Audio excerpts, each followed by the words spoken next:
for today's video ay magpapakonsult po kami sa ophthalmologist.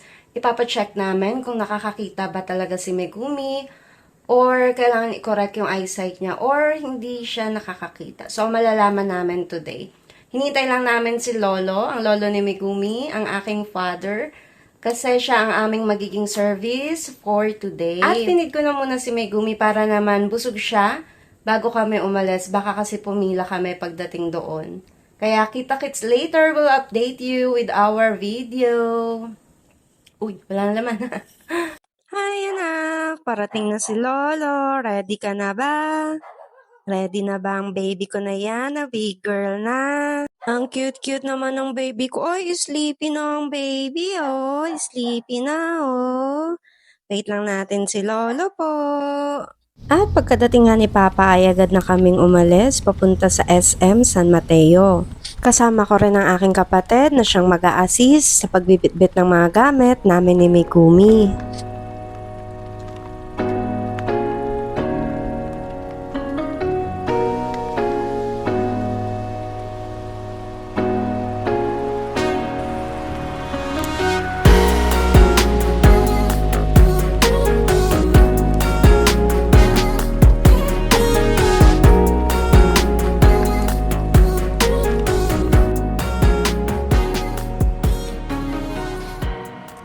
Andito na kami sa SM San Mateo at aakyat kami sa 3rd floor dahil nandun yung eye center na aming pupuntahan. At nakapasok na nga kami sa mall nang ma-realize namin na wala pala kaming dalang una ni Megumi. Itong stroller na gamit namin ay pang baby lang talaga at saktong-sakto lang si Megumi dito. In-advisean na kami ng rehab doctor na bumili ng seating device for Megumi. Hindi rin kasi safe yung unang DIY ko na upuan ni Megumi, yung adult wheelchair na may car seat. Minsan na siyang muntik mahulog doon kaya hindi ko na siya pinapaupo doon. Pag nagka-budget ulit ay ang seating device naman ang susunod na ipapagawa namin for Megumi. Bago kami pumunta dito sa Novagen Eye Center ay tumawag muna kami at nag-inquire kung paano ba magpakonsulta. 10 to 15 patients lang ang tinatanggap ng Opta kada schedule. Kaya buti na lang at nakaabot kami. Wala pang isang oras ay tapos ng consultation ni Megumi. At napaliwanag naman ng maayos ng Opta ang kondisyon ni Megumi. Kudos din sa lahat ng staff ng Novagen Eye Center dahil accommodating silang lahat. After nga ng consultation ay umuwi na kami kaagad. Medyo mahirap kasi pag inaatake si Megumi outdoor, may katagalan bago siya kumalma. Hi mga kabam! Kakauwi lang namin galing Pedia Opta. At later sasabihin ko po sa inyo yung findings kay Megumi about sa mata niya. At ito po ang aking pachamba recipe for today. Kare-karing gulay. Squid Game. Ang rule ng laro ay kailangan makajuggle ng 20 times. Tananan, tanan. Umpisahan na ang laro. No. One. Bang, bang, bang. bang. Ay, talo ko agad si player number 1, 2, 3. Hi mga kabami, kukwento ko lang yung experience namin sa eye center na pinuntahan namin ni Megumi. By the way, if kailangan nyo ng Pedia Opta, ito yung information ng clinic na pinuntahan namin ni Megumi. Ang pangalan ng clinic ay Novagen Eye Center and ang check-up fee ay 1,000 pesos for Pedia Opta. At located ito sa 3rd floor ng SM San Mateo. Bali pagpasok namin doon, ang unang ginawa namin ay nag-fill out kami ng form, patient's form.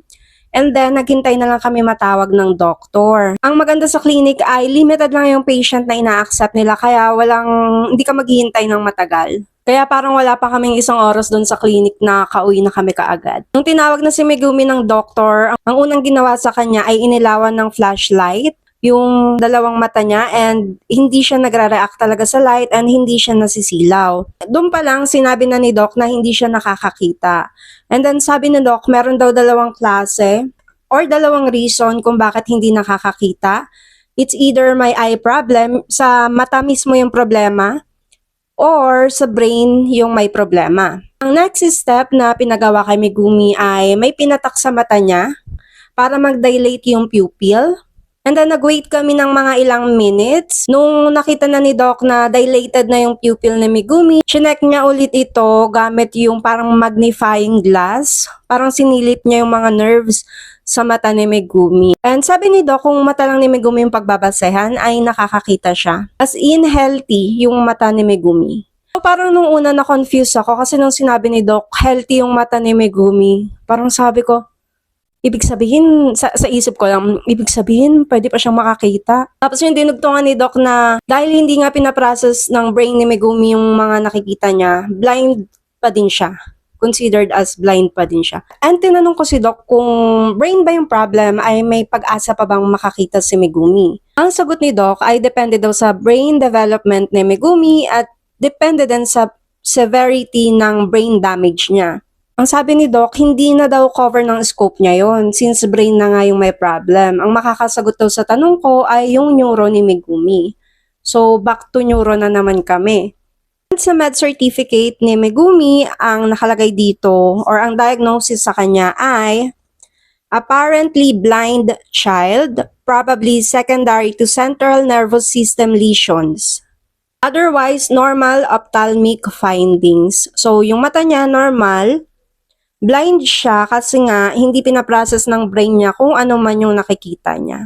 Pero nung sinabi talaga ni Doc na healthy yung mata ni Megumi, parang nag-spike na naman yung hope ko na makakakita siya ulit. So, ganun talaga ako. Yung hope ko hindi talaga nawawala na gumaling si Megumi or bumalik siya sa normal. Wala namang imposible kay Lord kasi kung tutuusin yung pagkabuhay ni Megumi sa pinagdaanan niya sa ICU is malaking miracle na talaga yon. What more kung bumalik pa siya sa normal, 'di ba? Tumitingin ako doon kasi nandun si Megumi sa harap ko.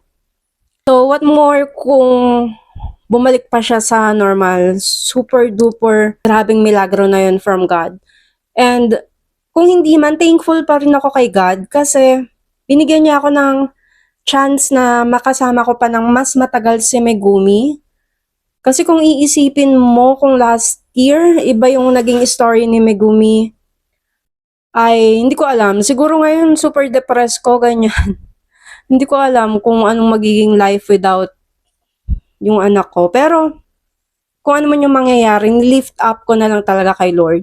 Na ano mang mangyayari sa journey ni Megumi, tatanggapin ko lahat. Tatanggapin ko na lang. Parang napilita.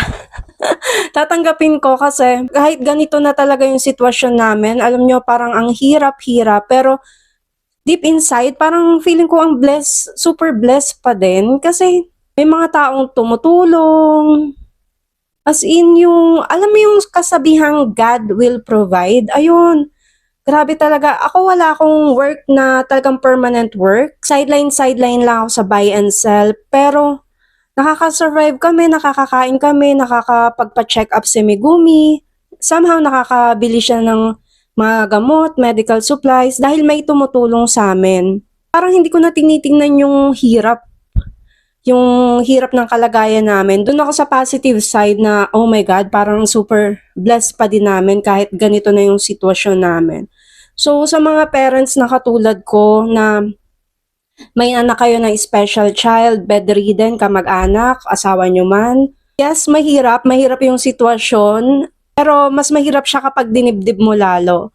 Tignan nyo na lang yung brighter side na at least buhay pa yung relative nyo, yung mahal nyo sa buhay, nakakasama nyo pa, kahit gaano kahirap yung sitwasyon. And then, laban lang talaga sa buhay, wag susuko. The only time na wala na talaga is kapag dumating yung araw na nawalan ka na ng pag-asa. And dasal lang talaga, wala talagang imposible kay Lord. As in, wala talaga, napatunayan ko yan nung nasa ICU kami. Ang beses na muntik-muntikan dun si Megumi na tumawid sa kabilang buhay. Pero, oh my God, parang lahat ng prayers ko sa ICU namin, ng nurses dun sa ICU, talagang answered prayer. Unang-una, yung pinakaunang cardiac arrest niya,